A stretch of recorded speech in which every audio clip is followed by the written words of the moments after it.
how to log in to DBS Bank mobile banking. Hey everyone, welcome back to the channel. In today's video, I'll show you how to log in to DBS Bank mobile banking. So now without further ado, let's get started. So here first thing first, open the DBS digibank on your phone. And now here once you're inside the app, there you'll see the login button. So there simply tap on it and after that you'll be prompted to the login screen.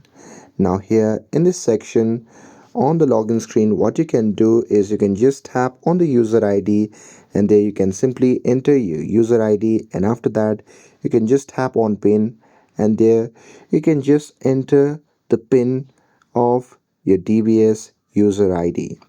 And now here once you're done entering the pin, what you can do is you can just tap on the login button, and here once you do that you'll be logged into your digibank account.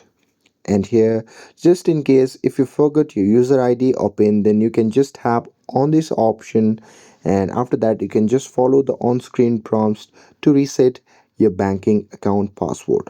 And that's it. With this, if you found this video helpful, then don't forget to like, share and subscribe to get updated for more videos.